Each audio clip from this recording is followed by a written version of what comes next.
AA Best Bail Bonds presents ESPN San Antonio's big game coverage live from Radio Row in Atlanta.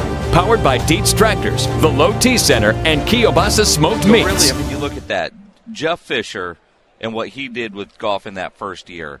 You think about Jeff Fisher's long career is now tied to what he couldn't do with a guy like Jared Goff. I don't think it's tied to it because, of course, he's a great evaluator of talent.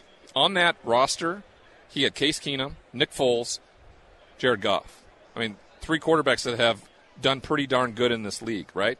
What I think the problem was there is that he was still stuck in the past, and a head coach that comes in and says, I'm imposing my will on you as a quarterback, and not looking at your quarterback and seeing him as this unbelievable talent. I got to cater what I do offensively to my stud, my guy. And he just wasn't willing to do that. He still saw himself as, he tried to turn Jared Goff into Steve McNair, which was where he was most successful, right?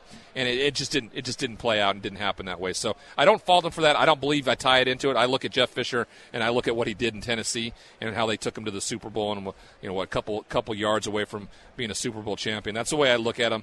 I do look at the fact that he was just unwilling to change in this day and age of what offense is starting to look like. Ryan Leaf with us here on ESPN San Antonio. You mentioned a couple of things in describing Goff, and one of them is accuracy.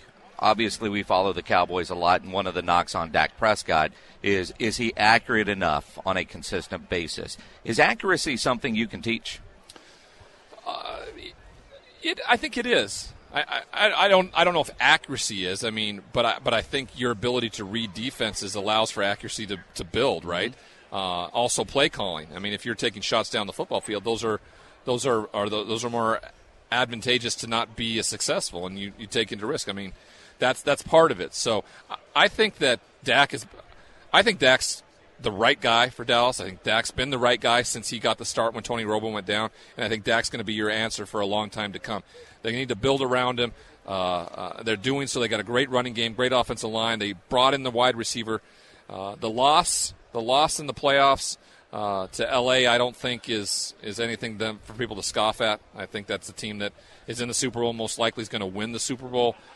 So you're right where you need to be. You're developed guys on defense. You're going in the right direction. They felt like they needed to make some changes offensively, maybe a little bit of a new scheme, but I think you got the right fit in quarterback with Dak Prescott in Dallas.